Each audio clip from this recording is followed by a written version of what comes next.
Hebreus 8, versículos 6 ao 13.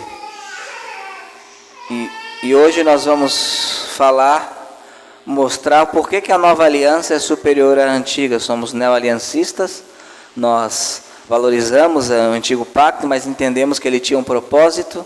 E hoje a gente vai ver algumas diferenças, da antiga aliança e da nova aliança, o que é muito importante. Boa parte das confusões que existem no meio evangélico se dá porque não entendem a diferença de alianças. Quem já ouviu essa expressão que, onde você colocar o seu pé é teu? As pessoas falam isso. Promessa da antiga aliança, você é cabeça e você não é cauda. Promessa da antiga aliança. Então, muitas pessoas estão confusas em relação a isso, porque não entendem a diferença de alianças. Ali em Hebreus 8, versículo 6 em diante, diz o seguinte: mas agora alcançou ele ministério tanto mais excelente, quanto é mediador de uma melhor aliança que está confirmada em melhores promessas. Porque se aquela primeira fora irrepreensível, nunca se teria buscado lugar para a segunda. Porque, repreendendo-os, lhes diz: eis que dias virão, diz o Senhor, em que com a casa de Israel e com a casa de Judá estabelecerei uma nova aliança. Não segundo a aliança que fiz com seus pais no dia em que os tomei pela mão para os tirar da terra do Egito, como não permaneceram naquela minha aliança, e eu para eles não atentei, diz o Senhor. Porque esta é a aliança que depois daqueles dias farei com a casa de Israel, diz o Senhor. Porei as minhas leis no seu entendimento e em seu coração as escreverei. E eu lhes serei por Deus, e eles me serão por povo. E não ensinará cada um a seu próximo, nem cada um ao seu irmão, dizendo: conhece o Senhor, porque todos me conhecerão, desde o menor deles até o maior. Porque serei misericordioso para com suas iniquidades, e de seus pecados e de suas iniquidades não me lembrarei mais. Dizendo: nova aliança envelheceu a primeira. Ora, o que foi tornado velho e se envelhece, perto está de acabar. Hebreus é o livro chamado livro dos melhores, é um livro de comparação. Ele fala, por exemplo, que a revelação em Jesus, a revelação do Evangelho é superior à revelação da lei. A da lei foi dada por anjos. Jesus Cristo é o Filho que deu a revelação do Evangelho. Ele fala que o descanso de Jesus é um descanso superior ao descanso da antiga aliança, porque o descanso da antiga aliança de fato não descansava a alma. O descanso em Cristo é superior. E ele vai falar, por exemplo, que o sacerdócio de Jesus, no capítulo 7, é um sacerdócio superior ao antigo sacerdócio. E agora ele fala do ministério das duas alianças. E é interessante que ele vai falar que esse ministério dessa nova aliança é uma aliança melhor porque está confirmada em melhores promessas. Então a gente tem que entender aqui a comparação. Quando você pega o Antigo Testamento, você tem promessas no Antigo Testamento. E qual é o grande problema? Você pegar para você aquilo que é para Israel.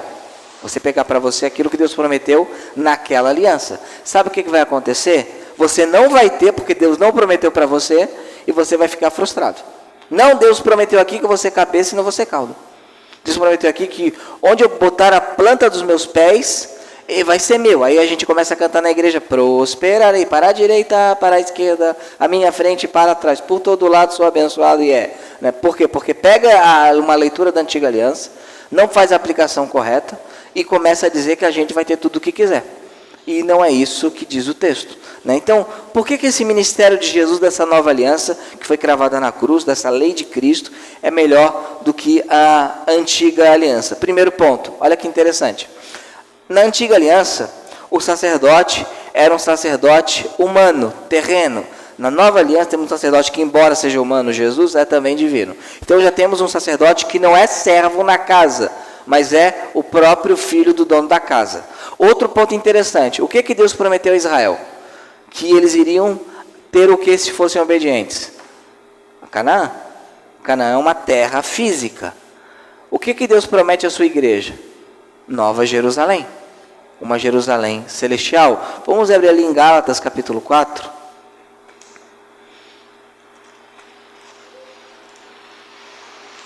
Gálatas 4.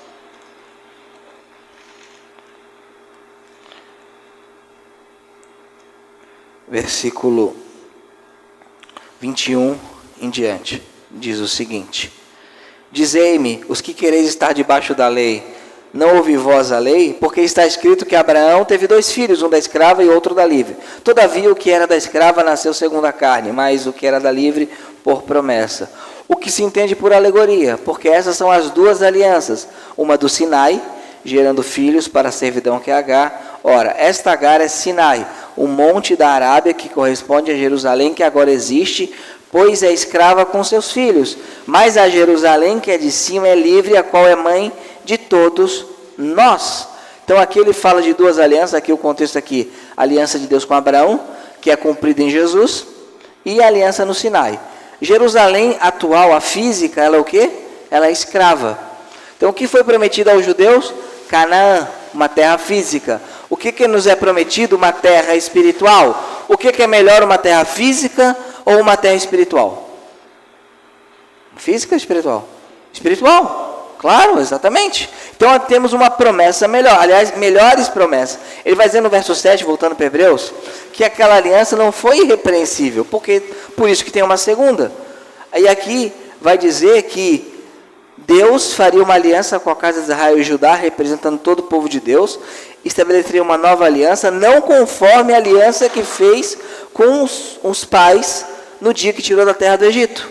Por quê? Porque eles invalidaram a aliança. A aliança, a antiga aliança, era uma aliança que nós entendemos, ao contrário dos presbiterianos. O que os presbiterianos entendem?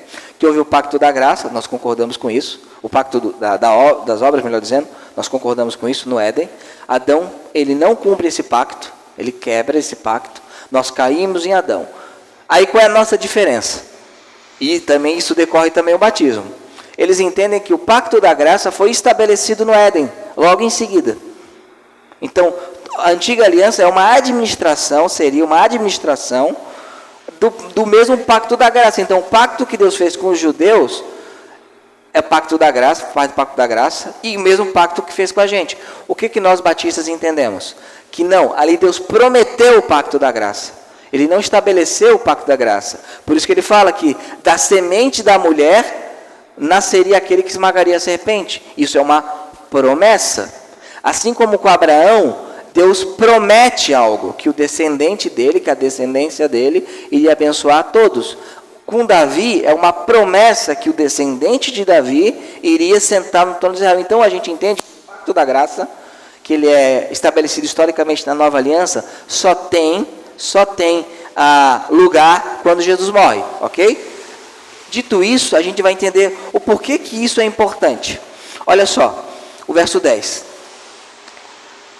Fala que na nova aliança, a lei vai estar onde? Porém as minhas leis no seu entendimento, em seu coração as escrevereis. Eu lhes sereis por Deus, eles me serão por povo. Por que essa aliança é melhor? Na antiga aliança, como é que você entrava na antiga aliança? Alguém sabe? Por meio da circuncisão. Logo, na antiga aliança, nem todo mundo era crente. Porque tinha muita gente circuncidado que não tinha a lei do Senhor no coração. Tinha muita gente circuncidado que não tinha a lei do Senhor no seu entendimento. Então, na antiga aliança era uma aliança mista. Havia ímpios e havia crentes. Havia Saúl e havia Davi. Havia Natã e havia Aitofel.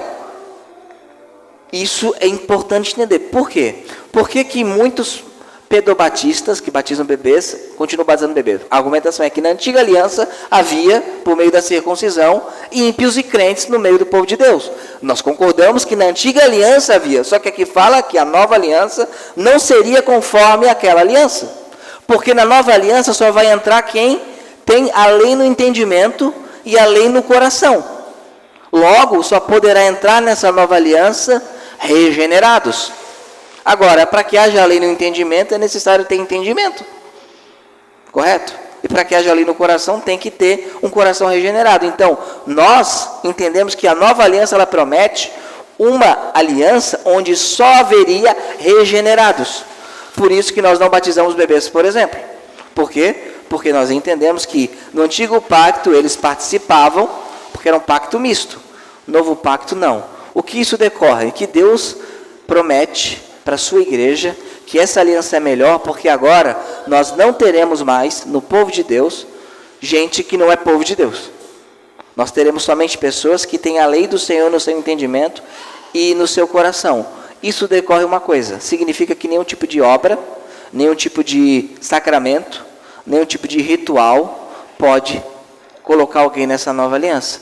Para que essa pessoa esteja na nova aliança, essa pessoa tem que acontecer com ela o que Deus fez, que é colocar, porei as minhas mãos, as minhas leis no seu entendimento. Ora, quem é que vai colocar a lei no entendimento? Deus. Eu posso fazer isso? Alguém da igreja pode fazer isso? A igreja pode fazer isso? Então essa nova aliança é uma promessa de ação espiritual de Deus, onde Ele vai converter pessoas. E aqui fala, e eu lhes serei por Deus, e eles me serão por povo. Então a aliança promete agora que Deus vai conduzir o povo dele, porque não ensinará cada um ao seu próximo, nem cada um ao seu irmão, dizendo, conhece o Senhor, porque todos me conhecerão, desde o menor até o maior. Uma outra coisa nessa nova aliança, todo mundo vai ter acesso ao Senhor. Todo mundo vai ter intimidade com o Senhor, em maior ou menor grau, obviamente. Quando aqui fala não ensinará ao seu próximo, não é que não vai ter o dom de ensino. Quer dizer que ninguém vai precisar dizer para um crente, olha, conhece o Senhor. Porque ele já conhece. Porque ele já se converteu. Porque Deus já trabalhou no coração dele. Na antiga aliança, não era assim. Não era assim. Na antiga aliança, o que você tinha? Você tinha pessoas que precisavam ser exortadas a conhecer o Senhor e se tornarem fiéis ao Senhor, mas elas já eram da antiga aliança. A gente pode ver bem isso, por exemplo, o catolicismo romano. Você é batizado, você entra, é regenerado, segundo eles, você entra então no povo de Deus. Correto? É o que eles creem. Só que eles conhecem o Senhor? Não. Então, eles vão crescer, o sacerdote vai ter que dizer a ele, para ele conhecer o Senhor. É um retrocesso à antiga aliança. É um retrocesso ao que Deus fala que não seria mais. Porque já era ruim. Por quê? Porque você vai ter gente mista. Gente que crê no Senhor e gente que não crê. Então, quando a gente olha aqui o texto de Hebreus, a gente vê muito claramente que a nova aliança é uma aliança muito superior a qualquer outra aliança. Por quê? Porque ela não está prometendo que onde eu botar o pé vai ser meu. Esse mundo vai perecer. Ela não está prometendo que eu vou ser cabeça e não cauda. Pelo contrário, ela fala que no mundo eu vou ter aflição, que eu tenho que ver a mim mesmo como inferior a todos os outros, que eu tenho que levar a minha cruz. Então, na antiga aliança, vai dizer o seguinte, olha, você, como povo de Deus, filho do rei, tem direito ao melhor dessa terra. É o que a antiga aliança diz. O que diz a nova aliança? Que eu tenho direito a me tornar filho de Deus, e sendo filho de Deus, sou herdeiro com ele de todas as coisas, que é muito melhor que o melhor dessa terra. O melhor dessa terra não chega a 1/10 do pior do céu. Então, quando a gente observa o livro de Hebreus, a gente sai de dois problemas. O primeiro problema, o neopentecostalismo, que diz que os textos da antiga aliança, que são promessas a Israel, tem que ser aplicado a mim. Eu sou filho do rei, como é que pode isso? Não é possível. Tem que destruir os inimigos, né? Senhor, quebra a cabeça dos teus inimigos, aquelas coisas. Mas isso era para inimigos do povo de Israel, que tinha direito a possuir uma terra física. Então a gente sai desse problemão e sai também do outro problema. Nós entendemos que nenhum sacramento, sacerdote, nenhuma ação humana pode colocar a lei do Senhor no coração. Nenhum. E ele vai te prometer mais coisas aqui, né? Conhece o Senhor, porque todos me conhecerão, desde o menor deles até o maior. Outra coisa interessante, quem tinha comunhão com Deus e recebia o Espírito Santo, ou a atuação do Espírito Santo na antiga aliança? Quem que sabe? Não, eles são da nova. Tinha 3 grupos de pessoas que recebiam a ação do Espírito Santo na antiga aliança, no Antigo Testamento. Profeta, sacerdote e rei. Eles tinham meio que o contato direto com Deus, porque o Espírito Santo vinha sobre eles. Agora, oi? Não, só os reis mais, isso, né? Mas tinha rei ruim que tinha contato com Deus. Saul é um exemplo. São outros reis também que Deus falava, porque era o representante da nação, né? Então, você tinha os 3. Agora, na nova aliança, o que você tem? Olha a promessa maravilhosa para nós. Porque desde o menor deles até o maior, não importa quem você seja, você tem uma relação pessoal com Deus. Isso é uma promessa maravilhosa da nova aliança. Por isso que nós não cremos em cobertura espiritual. Já ouviram falar disso? Cobertura espiritual. Você está debaixo da cobertura do pastor tal. Eu estou debaixo da cobertura do sangue de Jesus. Eu estou, né? Você, claro, você deve o respeito e a obediência dentro dos limites bíblicos à liderança da igreja. Claro que sim. Só que você não tem mais um mediador. Você tem acesso a Deus, porque você não precisa ser um pastor para falar com o Senhor. Não há ninguém mais que a prece poderosa. Claro, tem pessoas que Deus usa muito em oração, mas não pelos méritos da pessoa, por causa da graça de Deus. Então, olha que coisa interessante, como se a gente entendesse Hebreus, a gente acabar com muita coisa. O que acontece? O padre, pastor, olha, ele tem que orar por mim. Se ele não orar por mim, não vai acontecer. Claro que o pastor deve orar pelas pessoas, você pode pedir para o pastor orar, não tem nenhum problema, não é errado, você tem que pedir um aos outros a oração. Só que não é mais a oração de tal pessoa. Por quê? Porque todos conhecem o Senhor, do menor até o maior. O que a gente vê em muitos círculos evangélicos? A gente vê, sabe, lembra aquela figura do benzedor antigo, que todo mundo recorria? Tinha figura, né? Meu tio era benzedor, né? Tinha essa figura. Agora você tem a figura do pastor profeta ou da tia da revelação, que todo mundo vai atrás dela para saber o que Deus quer. Isso na Nova Aliança não tem. Você tem as escrituras. Claro, Deus pode usar uma pessoa para te dar uma orientação, claro que sim. Mas você não pode correr atrás de pessoas assim, porque todos conhecem o Senhor, do menor até o maior. Não há papas. Não há mediadores entre Deus e os homens além de Jesus Cristo. A Nova Aliança tem essa promessa maravilhosa, né? Se eu quisesse saber a vontade de Deus na Antiga Aliança, eu tinha que ir para um sacerdote, pedir que ele orasse, ou que ele fizesse o Urim Tumim lá, para que Deus pudesse falar. Agora eu não preciso mais disso. Que bênção maravilhosa. Maravilhoso isso. Sabia que, por exemplo, alguns círculos evangélicos somente pode ter pregação do pastor, e somente o pastor pode dar a ceia e pode batizar? Vai ser normal isso, mas não é. A Bíblia não diz que é só o pastor. A ceia e o batismo está de autoridade da igreja local. O pastor faz isso porque ele é o supervisor da igreja. Mas em alguns locais onde não há pastor, você observa que basicamente parece que não tem igreja, como se ele fosse o canal de Deus. Isso é um resquício de catolicismo. Porque nem os membros católicos não podem, por exemplo, dar hóstia. Não podem. Não pode. Nem tomar o vinho. Mas eles não podem fazer o sacramento. Isso é uma visão da antiga aliança. Na nova aliança, você não tem isso. Tem a igreja tendo autoridade. A igreja sendo comissionada. A igreja batizando. A igreja celebrando a ceia. Por isso que eu não posso pegar a ceia em qualquer lugar e fazer. Porque eu não tenho essa autoridade. Eu não tenho uma mão mágica que ora e o negócio transforma em alguma coisa.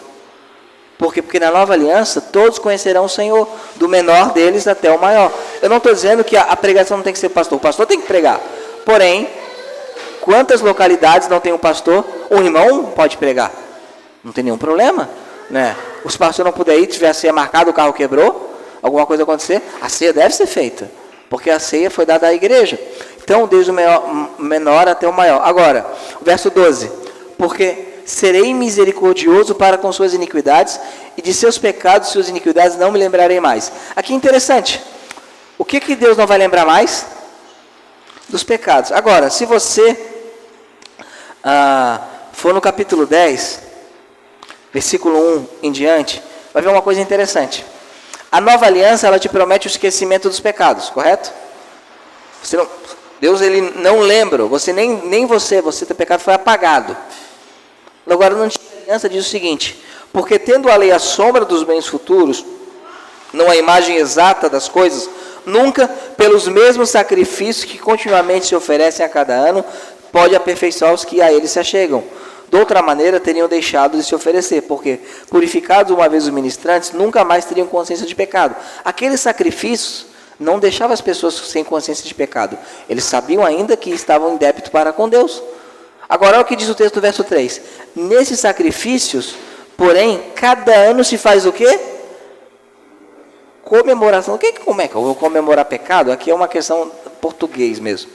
Comemorar não quer dizer festejar. Não é só isso. Comemorar é relembrar juntamente. Então, por isso que na King James vai colocar relembrar os pecados, né? Aqueles sacrifícios não te perdoavam os pecados. Sabe o que eles faziam? Eles lembravam você que você era pecador. A nova aliança promete o quê? Deus dizendo, eu não me lembrarei mais. A antiga aliança nós só falava, pecado, ó, isso aqui, ó, esse boi está morrendo, pecado seu, culpa sua. Mas ele não perdoava o pecado. Então, na nova aliança, o que nós temos agora? Nós temos uma promessa que os nossos pecados seriam perdoados e Deus não mais lançaria em rosto. Isso é maravilhoso. Sabe aquela sua fraqueza que você teima em cair? Aquela sua fraqueza que você não consegue vencer muitas vezes, aí você cai, aí você vai querer pedir perdão para Deus, você pensa, eu sou cara de pau demais. Eu não vou falar de novo, pedir perdão para Deus, eu acabei de pedir semana passada isso daí, falei que nunca mais ia fazer, eu jurei, falei, eu não caio mais nisso, eu não faço mais isso. Aí eu vou lá e faço de novo, agora eu vou pedir perdão para Deus, não. Mas qual é a promessa? De seus pecados não me lembrarei mais. Não é que ele tem amnésia, a Bíblia fala que no céu não haverá mais choro, não haverá mais lembrança, não é que a gente vai ter amnésia, é que aquilo não vai mais nos machucar, né? Mas aqui Deus não fica, não, hoje eu não te perdoo, absurdo, você acabou de pecar, não, de maneira alguma, Deus não faz isso, porque na nova aliança, a promessa é que Ele não lembra mais do que você fez, porque quando Ele olha para você, o que Ele vê? Vê os méritos de Jesus Cristo, Ele vê a justiça de Cristo em você. Na antiga aliança, você tinha que esperar o Yom Kippur, o dia do perdão, fazer toda aquela celebração, toda aquela coisa, e aquilo ainda não perdoava o seu pecado, porque a sangue de animal não perdoa o pecado. Então, olha como a nova aliança é superior. A gente pensa, queria eu estar no tempo de Moisés. Eu não. Porque a menor pessoa que nasceu na nova aliança é maior do que João Batista. Tem mais privilégios que João Batista. Eu tenho mais privilégios que João Batista. Porque eu tenho toda a palavra de Deus prontinha. Eu tenho toda a expectativa, a esperança de que, não importa o tamanho do meu pecado, eu serei perdoado. Por quê? Porque eu serei povo de Deus. Isso é maravilhoso para nós. E ele vai terminar dizendo, alguma dúvida até aqui? Entenderam a diferença das duas alianças? Como a nova aliança é muito melhor que a antiga? Ele vai dizer o seguinte, dizendo nova aliança, envelheceu a primeira hora. O que foi tornado velho, se envelhece, perto está de acabar. Por que ele fala dessa maneira, como se ainda não tivesse acabado? Aqui é um período de transição. Quando o autor de Hebreus escreve Hebreus, sabe o que está de pé ainda? O templo. Foi no ano 66, foi escrito. 64, foi escrito Hebreus. Logo, 6 anos depois, o templo foi destruído. Por isso que ele fala dos sacrifícios no capítulo 10, como se eles ainda fossem feitos. Mas ele fala, a nova aliança vai acabar. Já tinha acabado de fato, espiritualmente falando, mas ia acabar na história. A antiga aliança acabou na história, quer ver? A lei determina que seja feito o sacrifício por um levita, sumo sacerdote, correto? Em um local específico, no caso o templo. É possível cumprir isso hoje? Não é?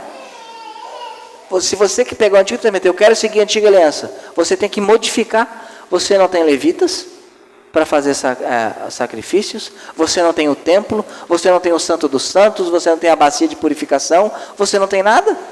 Os judeus, eles têm que falar que as orações substituem os sacrifícios. Onde é que está escrito isso no Antigo Testamento? Não está. É falido, a antiga aliança faliu. Você não consegue cumprir nem se você quiser. Eu nem falo obedecer a lei toda, mas se você quiser cumprir o sacrifício, você não consegue. Aí, o que a gente faz, os evangélicos? A gente pega a Arca da Aliança, coloca aqui no meio e fica querendo se vestir como sacerdote judaico, fica querendo se vestir como judeu, fica querendo se vestir botando aquele chofar. Se quiser usar chofar para questão de música, nenhum problema. Agora, você pega aquilo, porque eu vou atrair a presença de Deus, isso é uma loucura, né? É uma loucura. Então a gente vê que a antiga aliança, ela acabou. Então eu não preciso mais de símbolos judaicos, eu não preciso mais de rituais judaicos, né? A mesma circuncisão substitui o batismo. A Bíblia não diz isso. A Bíblia compara a circuncisão com a circuncisão do coração. Do coração é o que ela faz. Então nós não precisamos retroceder à antiga aliança. Nós não precisamos fazer isso, né? Por quê? Porque a nossa aliança é muito superior. O que a gente vê? A gente vê um apego demasiado com o povo do Antigo Testamento. É uma coisa importante. Os judeus de hoje não são iguais os judeus do Antigo Testamento. Eles não creem as mesmas coisas. Eles não creem. Por isso que o autor de Hebreus aqui vai falar, olha, vocês não devem voltar à antiga aliança. Vocês não devem voltar àquela aliança firmada em piores promessas. Vocês têm que progredir para uma aliança firmada em melhores promessas, porque essa aliança é que perdoa os pecados. É essa aliança que muda o coração de vocês. Essa aliança que foi feita com Jesus. Porque essa aliança promete que você terá comunhão direta com Deus. Uma vez conhece o padre Paulo Ricardo? Então, ele fala que nós somos arrogantes porque nós queremos ir direto a Jesus, né? A gente não quer passar por intermediários. Arrogante é quem não quer obedecer o que Jesus falou. Dizer que tem que ir direto por Ele mesmo. Ninguém vai ao Pai senão por mim. Então nós não precisamos de nada além do Senhor Jesus, o mediador dessa aliança. E eu termino aqui dizendo o seguinte: músicas que cantam, que têm letras, que são uma exaltação de coisas que não nos pertencem, são errôneas. Você não vai, onde eu vou colocar a planta do seu pé vai ser seu. Isso não vai acontecer. Pelo contrário, você vai ser rejeitado nesse mundo. Orações veterotestamentárias que pedem ao Senhor aquilo que Deus prometeu a Israel são erradas. Rituais que evocam a antiga aliança, né, como o pedobatismo, são errados. Por quê? Porque são um retrocesso. É você pegar remendo velho e colocar num pano novo. Não vai dar certo. Vai rasgar. Vai ter problema. Por isso que a gente tem que ficar na lei de Cristo e na nova aliança. Amém? Alguma dúvida? Então vocês conseguem explicar tudo que eu expliquei agora? De novo? Não. Então, vamos ficar em pé então. O Diego vai pegar a arca da aliança, botar aqui agora na frente, né? A irmã vai pegar aquele negócio assim. É isso. Aí vamos despregar tudo que eu falei, né? Girar assim. Vamos orar agradecendo ao Senhor essa nova e eterna aliança que nos garante o perdão dos pecados. Senhor Deus e Pai, nós te louvamos, Senhor, pela tua graça, pelo teu amor, pela tua misericórdia, pela superioridade, Senhor, da nova aliança em relação à antiga. Te louvamos pela antiga aliança, que foi importantíssima, que foi necessária, que serviu de aio, que conduziu o teu povo, ensinando sobre aquele que viria. Te louvamos por isso, Senhor.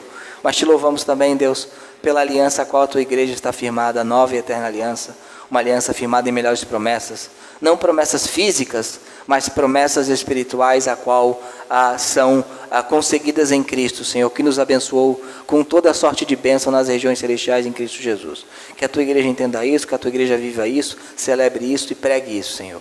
Essa é a nossa oração, em nome de Jesus. Amém.